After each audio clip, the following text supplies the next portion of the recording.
West Ham and Chelsea's fierce rivalry, and how Lampard's move caused bad blood. For longer than most Chelsea and West Ham fans can remember, there has been a bitter rivalry brewing underneath the surface. Like an active volcano for the majority of its existence, it keeps the fiery atmosphere inside. But from time to time, it threatens to erupt spectacularly. It will be Thomas Tuchel's first trip to the London Stadium with fans present, and, as the history of this fixture suggests, it will be more hostile and unwelcoming for his side than perhaps at any other point in the season. Why? Because it's Chelsea visiting.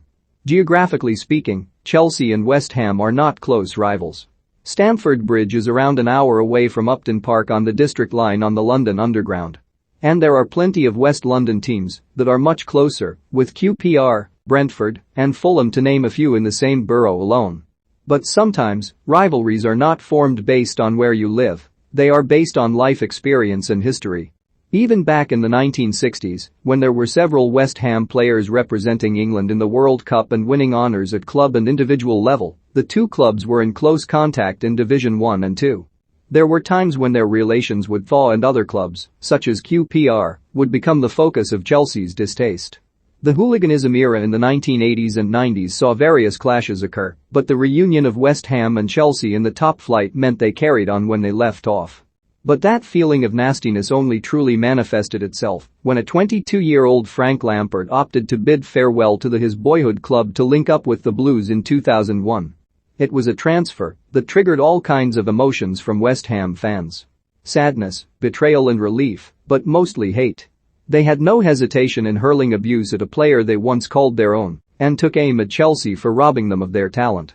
Lampard paid tribute to the club, saying, "A lot happened at West Ham, but I will always be grateful to them, they gave me my chance." But if there was peace between the east and west sides of London, it had quickly evaporated. These kinds of transfers are more commonplace in the modern era of football. But 20 years ago, footballers would have been content to stay with the same club for their entire career. Gary Neville and Paul Scholes did it with Manchester United. Steven Gerrard stayed at Liverpool, having turned down Chelsea in 2005. But Lampard didn't. Have your say. Will Chelsea win the Premier League this season? Comment below.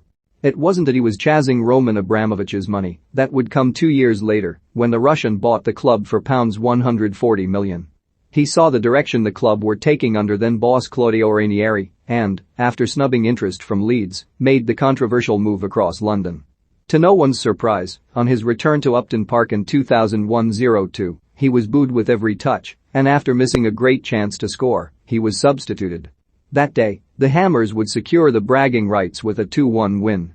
But as the years went by, Lampard's decision to leave was justified as he won back-to-back Premier League titles with Chelsea under Jose Mourinho in 2004-05 and 2005-06. Then in 2008, the West Londoners reached the Champions League final. He lost on that occasion, but would add the European triumph to his career highlights in 2012 in Munich. When he finally left the club after 13 years and a staggering 212 goals from midfield, Lampard had earned his name in Chelsea folklore. He was never the most talented player, but his work rate and desire to succeed was second to none. And he used that to silence those who cursed him every time he set foot in East London. Not every fan despised him, but the chorus of boos were reserved for him and him only whenever he returned to his former club. There was one particular moment that stood out.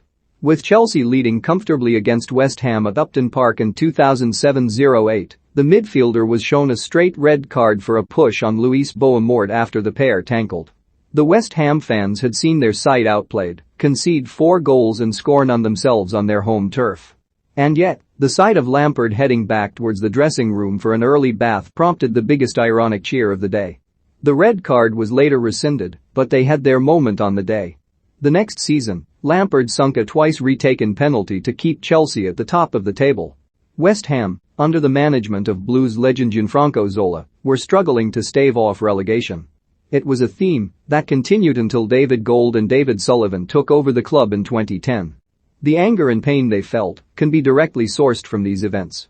West Ham fans have been forced to sit back and watch while Lampard and Chelsea bask in the glory that arrived as a result of Abramovich's millions and eventual billions.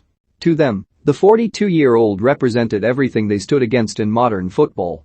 Even recently, there have been ugly scenes which have threatened to steal the headlines from the football.